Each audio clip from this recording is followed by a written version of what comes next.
Hello and welcome to the continuation on News and Current Affairs program. I am Marcelina Nkwa, and it's a beautiful Monday morning, and this beautiful morning we're going to be talking about the just concluded by-election, APC's growing grip, what the by-election result means for 2027 forthcoming election. APC's sweeping wins across Edo State, Ogun State, Niger State, and Kano State. Is the party consolidating dominance, or is this just a temporary momentum? That is what we're going to be talking about today on TMI this morning on ITV. The dust has just settled on August 16th by elections across Nigeria, and the results are sending strong signals about the road to 2027 election. The APC, the ruling party, has once again flexed their muscles, their political muscles, sweeping Edo State, Ogun State, and Niger State and Kano State, where it edged out a tough contest with the NNPP.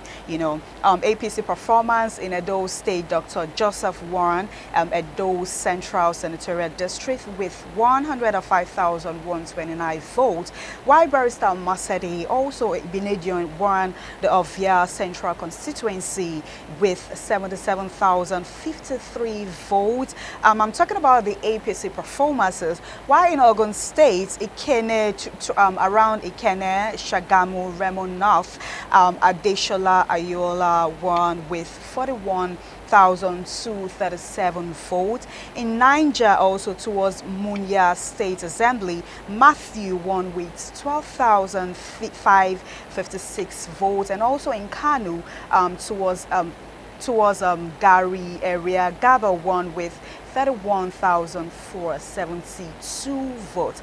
That is for the APC's win. Why PDP held ground in Oyo State with 18,404 votes, which is the PDP. That was for PDP, and also for APGA. They swept Anambra South Senatorial District and also Onitsha North Assembly with a total vote of 90,408 in the presence of Emmanuel. NNPP put up a strong fight, in Kanu, but fell short. This is the conversations we're going to be having today. APC growing grip. What does it say for the forthcoming 2027 election? And I'm not going to be having this conversation alone. I have my guest here that would be analyzing this whole conversation together today. Mr. Yemi Ajayi is a political affairs analyst. Hello, good morning, Mr. Yemi. And thank you so much for coming.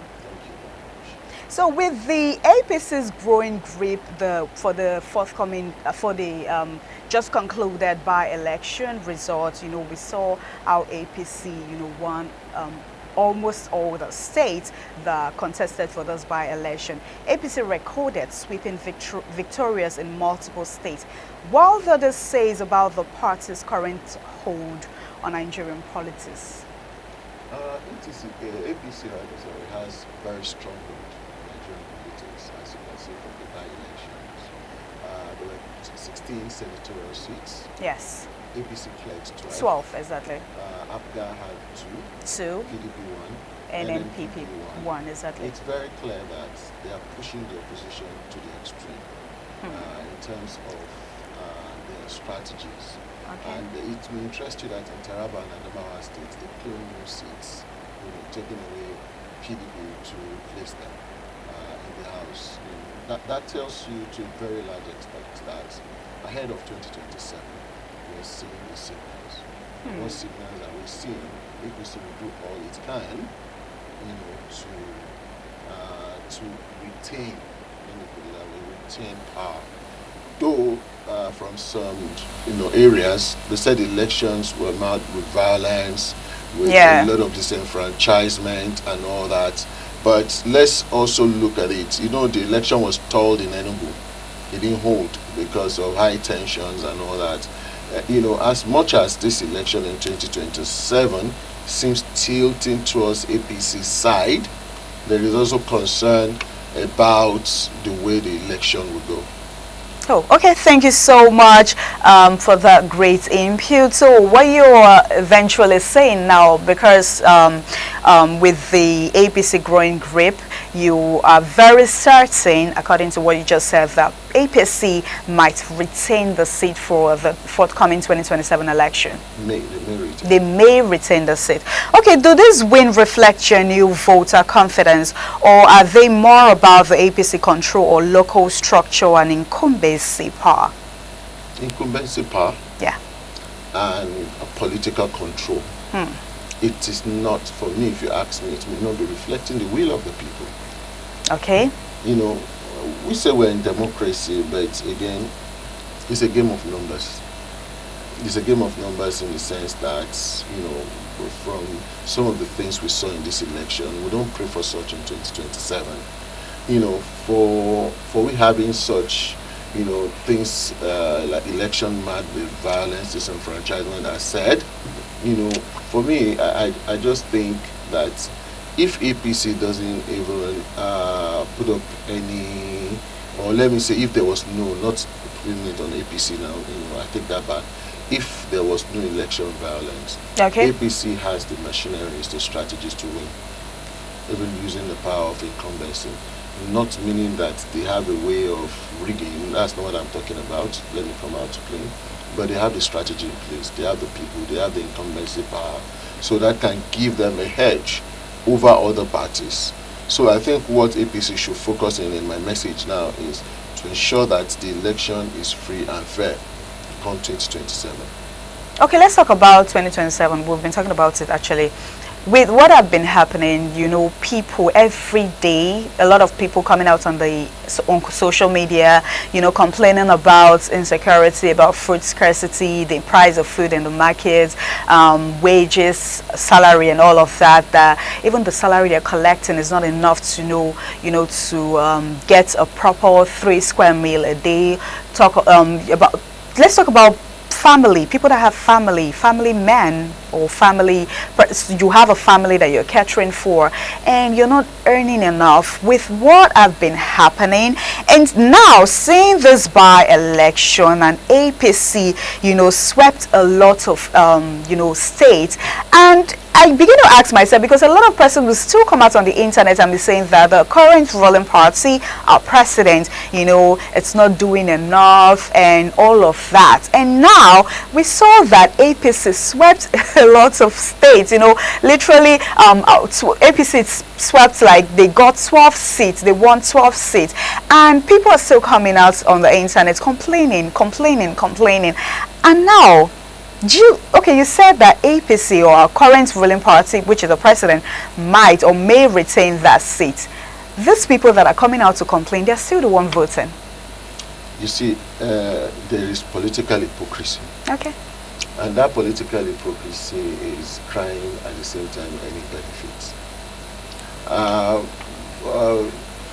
Professor Ngozi Okonjo-Iweala said something last week about the fact that the economy is stabilizing.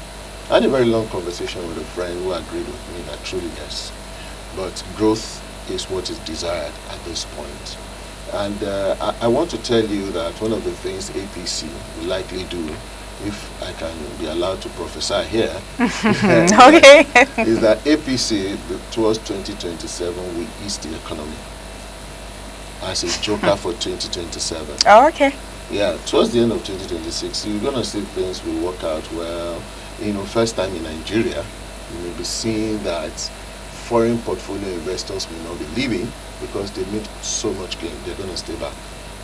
Interesting. Yeah, that is what I see. And they're going to make the economy so, there's a pathway to that, you know, so interesting. But what comes after that is what we should question. So what they are going to do then, why are they not doing it now? You know, you don't build a house in a day. I'm not speaking for APC, if you ask me. But Okay. you see, they come up with so many reforms, with so many agenda, with so many push for economic recovery and renew hope and all that. You know, some of these things are taking steps. You know, they are taking shapes. But again, we are feeling the pain now to enjoy for the future, if and only if it's realistically and honestly executed. Wow. Yeah.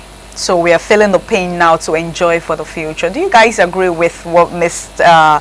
Yemi Ajayi just said, that now we are feeling the pain to enjoy for the future? Because I came across a post, there are some speculation saying that, we should give, or should I say, I interviewed a guest a few weeks back, and the guest said we should give our president a time, we should give him more time, that he's just 2 years in power. We still have extra 2 years, 2027, and now people are pressurizing him.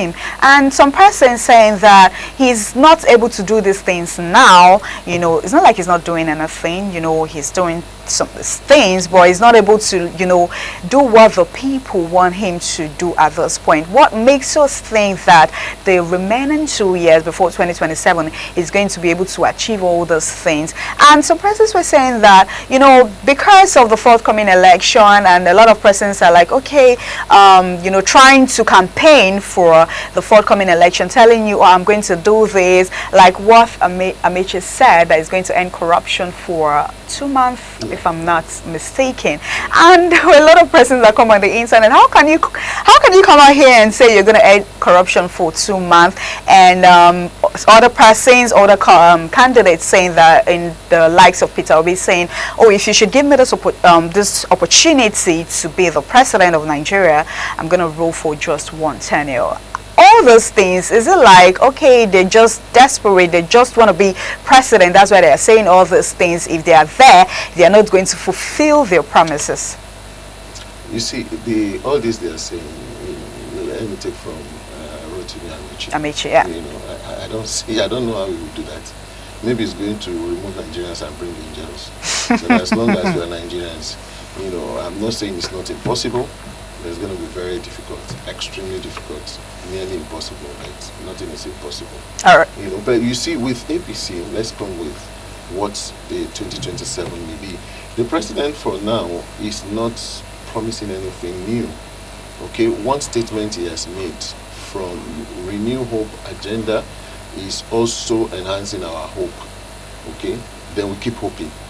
And hope deferred, what happens. Yeah. Okay, but from my own calculation, I'll tell you, I've been on the critics stand for a very long time about this government, about things to do. But again, I'm very objective.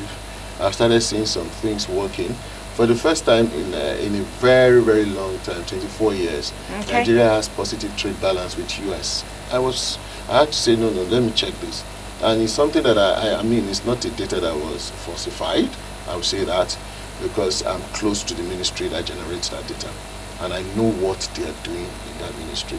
And I know that in terms of foreign direct investment, there's been a lot of discussions, okay, yielding fruit. We have so many multilateral, bilateral relationships that we are renewing, we are going into for fresh. And let me also let you know that some of these things don't happen overnight. So even if the president now does not promise anything new, and he said, let me consolidate this one that I've started, I think it's enough to give him room for 2027. But if you ask me, it's neither here nor there for me, but I see light at the end of the tunnel. That's what I see, and I'm being very objective about it. Okay, thank you very much. PDP is one of the main opposition, and now with PDP only securing a few isolated wins, do you think the party is losing its place as Nigerians' main opposition? PDP won just one seat in one state. Do you think it's the way it is? PDP is it's just like APC and PDP. Do you think PDP is gradually losing its place? Where is PDP? Who is in PDP today? That's the question. Who is in PDP today? We have ADC. Yeah. So, who are those in ADC? There are people from PDP now. They left PDP already. So PDP is gradually losing its place. So the truth is, the person left in PDP is one man standing, or a few men standing. So, but again, the new party, ADC, will need to set up solid and strong structure. It's just like telling a child of 2 years to run with a man of 10 years or 15 years, except that guy has a spirit or wind, pushing him. Otherwise, I still see that the so-called ADC, with due respect, with absolute due respect, They have to struggle for structure. Political balancing is a big task. Okay. Yeah. So you mentioned ADC. Let's talk about the ADC. So at this point, because Peter Obi came on on the internet, on social media, saying that they should vote for ADC and not even Labour Party, and at this point, seeing the results, ADC did not even, get one seat. What would this say for the forthcoming election, 2027 election, knowing the fact that a lot of persons, they've been defecting to ADC, and now ADC did not even stand a chance, not even one seat did they win. Do you think these people still even stand a chance for the forthcoming 2027 presidential election? The truth is, did they contest in this election? This one, did they contest? But why did Peter Obi came out and was saying don't vote for LP, Labour Party? I would advise you all to vote for ADC. You see, I'll be very honest with you. Giving Peter Obi space in ADC might be difficult. I'm very objective. Is it because Atiku is there? It's because Atiku is there. See, let me tell you what plays in a political environment. Okay. You have the fathers, you Okay. have the son, you have the grandsons. There are people that are fathers there. I don't want to mention their names. Okay. But I want to tell you that I do not see Peter Obi in that father's place. Interesting. Yeah. So if a seat is given to him, an opportunity is offered to him, I do not think, in my own opinion, might be called to be a president. Maybe vice president. Maybe. Well, at this point, Peter Obi do not want to be vice president. And at the same time, this ADC coalition of a thing, they came together, to form this ADC whole thing, Atiku, Amechi, Peter Obi, and El Rufai. And I believe, because a lot of the only thing that will make this whole thing work is for them to, put heads together, say that, okay, this person will be given the presidential ticket, this other person will be given a presidential ticket, just for them to agree. But at this point, Atiku would not want to, be vice president. He would want to be president. And at the same time, Peter Obi too would not want to be vice president. I believe that was the reason why he's saying that if you guys should give me the opportunity, I would serve for just one tenure. And with all these things going on, I don't know. I'm not a say. I'm not saying what's going. I really do not know what's going to happen 2027. Let's just keep our fingers crossed to see what will happen. But at this point, do you think anybody will want to step down? Okay, you already said it that Atiku, you're not sure is going for the president because he has been contesting for a very long time. Atiku may come in as a president again. If Atiku is not coming in, they are likely not going to feature Peter Obi. That's the body language I am reading. Wow. Yeah. You see, in politics, you listen to what people don't say. That is where the real message is. You listen to what people don't say. That's where the real message is. And if you are a very sound political analyst, what you just do your calculation. They're going to push Peter Obi to the point of telling him that, be the vice president and you'll be the president next. Watch out for that. That's what they're going to offer him. And if he's not happy with that, he will return to Labour Party. They will start giving birth again at that point to so many structures which may really not meet time, and they would have run them over. So if at this point they want to be very clear, for me, if I am Peter Obi, I will not run for presidency now. I will be the vice president. We will prove our value. Then I'm coming as a president, which will be an inroad. But with the way the language is, listening to what they are not saying, I'm not sure they want to meet Peter Obi. That's my own opinion, personal opinion. I'm not sure they want to meet Peter Obi, the presidential candidate in ADC. Was it his idea for them to have coalition? Maybe not. It was Atiku's whole idea. Okay, so that's one of the cards they're going to put on the table. Interesting. And let me tell you another thing. The electioneering funding is another thing they're going to look at. So who's bringing in the money? We are bringing in the money. So why would we make you on the seat? The only person that I've seen in Nigerian political history that played that gamble is the current president, Bola Ahmed Tinubu, who had to support Buhari and said, let me step down, you go first. Wow. Yeah. Okay. Okay, do you think INEC demonstrated enough transparency, or are these controversies a red flag for the general election in 2027? We need electoral reform. We need electoral reform. We need electoral reform.